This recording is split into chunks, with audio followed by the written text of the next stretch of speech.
Thalia saw the notification at 6:47 in the morning. Standing in her kitchen in Oakville with a mug of coffee she hadn't touched yet, she almost scrolled past it.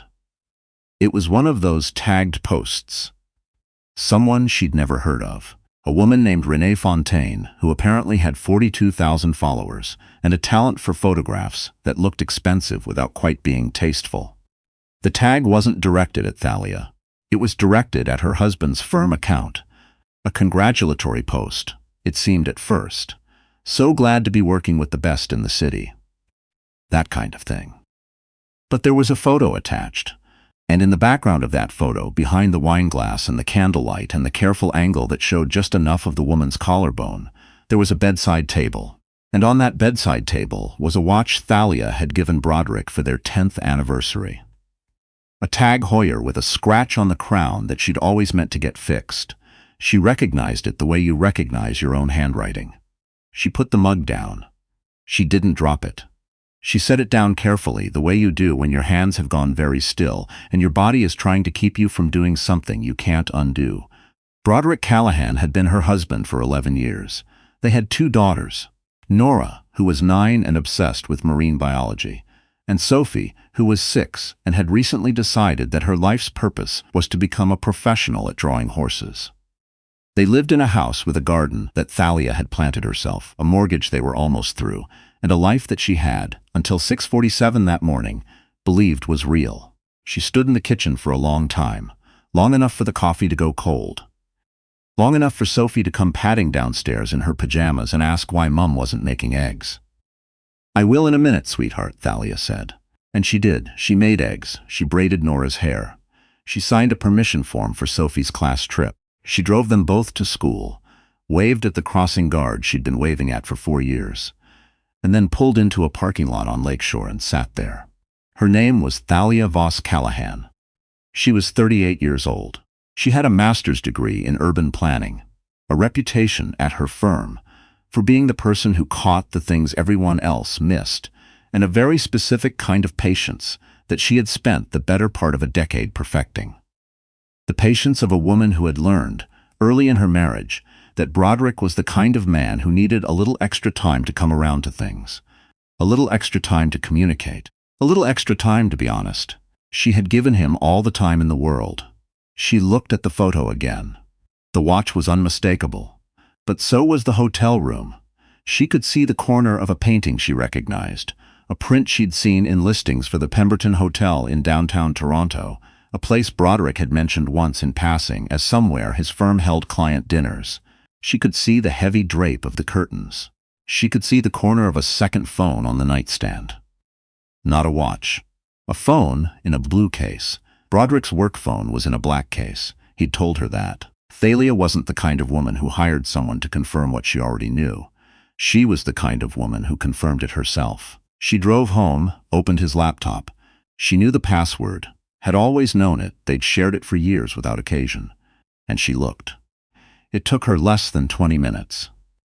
Renee Fontaine was a marketing consultant who had been working with Broderick's architecture firm for 8 months.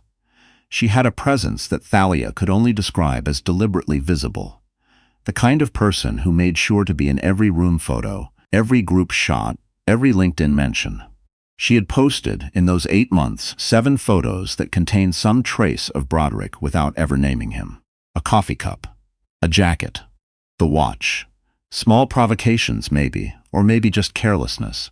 The kind of thing you did when you were used to being the most interesting person in any situation and hadn't yet encountered anyone who was paying close enough attention to notice. Thalia noticed. She closed the laptop. She sat at the kitchen table. The same table where she'd helped Nora build a model of a coral reef 2 weekends ago, where Sophie drew her horses every morning while waiting for toast, and, she thought, she did not cry, not because she wasn't hurting. She was. There was a specific quality to the pain of this kind of discovery, something that moved through you slowly, like cold water, reaching every part of you before you fully understood what was happening. She felt it, but she let it be there without letting it make decisions for her. She was very good at that. She called her sister in Calgary that night, after the girls were in bed. Faye picked up on the second ring, as she always did. "Tell me," Faye said, because she could hear it in Thalia's silence. Thalia told her. Faye said several things that Thalia would not repeat in polite company. Then she said, "What do you need?" "I need you to not tell Mum yet," Thalia said. "And I need to think. You always need to think, and it always works out." There was a pause. "What are you planning?" "I don't know yet," Thalia said. But she posted that photo publicly. She tagged his firm. She knew exactly what she was doing. So she wanted to be seen. She wanted to be seen by the right people. Another pause. "You're going to do something, aren't you?" "I'm going to do something," Thalia said. She spent 3 days being extremely normal. She made lunches. She attended a planning committee meeting and gave a presentation on transit corridor development that earned her a compliment from the senior director. She had dinner with Broderick twice, sat across from him at the table, where their daughters talked about school, and watched his face.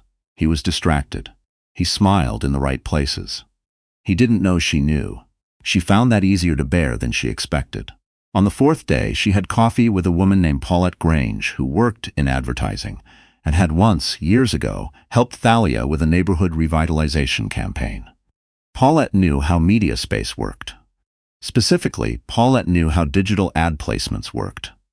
The kind that appeared on websites, on apps, on the sponsored slots that showed up beneath social media posts. "I need to understand how targeted advertising works," Thalia said. "Specifically geographic and behavioral targeting." Paulette looked at her over the rim of her cup. "How specific are we talking?" "Very," Paulette explained. The technology was, Thalia discovered, extraordinary in its precision. You could target people based on what they'd looked at, where they'd been, what accounts they followed. You could buy the ad slot that appeared directly beneath a specific piece of content, on platforms that allowed it, or you could target a very specific audience with a very specific message timed to a very specific moment. "What's the message?" Paulette asked. 3 words, Thalia said. "He cheated here." There was a silence. "Thalia," Paulette said. 4 words, technically. "I keep miscounting. You're serious." "Completely." Paulette set her cup down. She was quiet for a moment. Then something shifted in her expression, not alarm exactly. Something more like recognition. The look of a woman who had at some point wished she'd thought of something like this herself. "There's more," Thalia said. "I want it to run as a sponsored post targeting followers of a specific account. And I want it to run as a display ad on the platforms she uses most. Her website, her blog, the industry newsletter she's featured in. And I want it to go up the same day she's presenting at the marketing conference in Toronto, the one she's been promoting for 2 months." Paulette was quiet for a longer moment. "The Sherway conference? She's a panelist. Building an authentic personal brand. I saw it on her website. You want the ad to appear, around her. Under her content, on the devices of the people in the audience." "Yes, Thalia. That is," Paulette stopped. "Start it again. That would require a significant budget." "I have a significant budget," Thalia said. "I've been the primary earner in this household for 4 years. Paulette looked at her for a very long time. "I'll make some calls," she said. The planning took 2.5 weeks. Thalia was meticulous. She was not cruel, exactly, but she was precise in the way that people are precise, when they've had time to think something all the way through and have decided they're at peace with it. She consulted with a lawyer, a woman named Christine Beaumont, who had handled 3 of her colleagues' divorces and had a reputation for being very quiet and very thorough. Christine confirmed that nothing Thalia was planning was illegal. "Truth is an absolute defense," Christine said. "And you're not naming the other woman. You're stating a fact about your husband. The ad will say he cheated here," Thalia said, "with an image of the hotel." Christine nodded slowly. "And how will anyone connect it to him?" "Because she already connected it to him," Thalia said. 8 months of photographs, 7 posts with his belongings in them. She did the work. I'm just placing a sign." Christine looked at her with an expression that Thalia couldn't quite read. "You've thought about this carefully." "I have 2 daughters," Thalia said. "I think carefully about everything." She filed for divorce the morning before the ad went live. Broderick was served at his office on a Tuesday at 10:15. She knew because Christine texted her. At noon, the campaign launched. Thalia was at work when it happened. She was in a meeting about a mixed-use development in Hamilton when her phone started to vibrate with notifications she hadn't been expecting. People tagging her, people sharing something, people she hadn't spoken to in years suddenly in her messages. She excused herself calmly, walked to the washroom and looked at her phone. The ad had been placed beneath Renee Fontaine's most recent post, a professional photo of Renee at the conference registration desk, smiling in a blazer the color of cream, looking exactly like someone who had no idea what was about to happen to their afternoon. Directly beneath it, a clean, stark image of the Pemberton Hotel's facade, and in bold white text against charcoal gray. He cheated here. No name, no face, no accusation beyond the fact. But Renee had spent 8 months building a digital paper trail. 11 posts with references to the same hotel. 3 stories that had since expired but had been screenshot by followers who were, it turned out, paying more attention than she'd thought. And her own conference bio, which mentioned her professional work with a prominent Toronto architecture firm by name. People filled in the blanks with remarkable efficiency. By 2 in the afternoon, the conference had noticed. Thalia learned later, from Paulette, who had a contact on the organizing committee, that the panel discussion on authentic personal branding had become, to put it delicately, tense, that several audience members had pulled up the ad on their phones during the Q&A, that a woman in the 3rd row had asked a question about the relationship between personal brand and professional reputation that had made the room go very quiet. Renee left before the closing keynote. Broderick called Thalia at 4:17. She let it go to voicemail. He called again at 4:40. She let that go too. He showed up at the house at 6:30. She had already picked up the girls, fed them dinner, and gotten Nora started on her homework. She opened the door because her daughters were upstairs, and she was not going to do this in front of them. "What did you do?" he said. His face was a complicated thing. There was anger there, genuine and hot, but there was also something underneath it that she'd seen before. The particular look of a man who had been caught doing something he knew was wrong and was trying to position himself as the wronged party. She'd seen it in small ways before. A forgotten obligation, reframed as her misunderstanding. A broken promise reframed as miscommunication. She'd always let it go. "I placed an advertisement," she said. "You humiliated her. You humiliated me." "I stated a fact," she said. "A geographical fact. She chose that hotel. She posted about it. She built a career on authentic personal branding. I simply made a small contribution to her visibility." "Thalia, that's not." "You've been served," she said. "We can speak through Christine Beaumont's office from here." She closed the door. She stood in the hallway for a moment. Her hand, still on the door, listening to her own heartbeat, slow back down to something manageable. Nora's voice floated down from upstairs. She was reading something aloud to Sophie, some fact about sea turtles, the kind of thing she did when she was supposed to be doing homework but couldn't help herself. Thalia walked upstairs. She sat on Sophie's bed, between both her daughters, and listened to Nora explain that sea turtles could hold their breath for up to 7 hours when they were sleeping. Sophie said that was not fair, and that she wanted to be a sea turtle. Nora said that was not how biology worked. Thalia said she understood the feeling. Sophie looked at her. "Are you okay, Mum?" "I'm getting there," Thalia said. The story moved the way these things move now, in screenshot and repost and comment thread, gathering detail and opinion and momentum as it went. Thalia did not participate. She did not post about it, did not give comments, did not confirm or deny anything to anyone who reached out. There was one journalist from a lifestyle publication who emailed her twice. She forwarded both emails to Christine and didn't think about them again. What she did do, she called Nora's school counselor to give her a heads up. She scheduled a Saturday with both girls at the Science Center, where Sophie got briefly obsessed with a live beehive installation, and Nora found a docent who knew almost as much about coral ecosystems as she did. She called her mother finally and told her everything in the order it happened, without drama, and her mother was quiet for a long time and then said, "You always were the one who did things properly." She wasn't sure that was entirely a compliment. She decided it didn't matter. Renee Fontaine's conference panel was removed from the event's website within 48 hours. Her industry newsletter column, Brand Intimacy in the Modern Marketplace, went quiet the following week. These were not things Thalia had engineered. They were simply the results of an architect's most basic principle. Every structure reveals its own weaknesses under the right kind of pressure.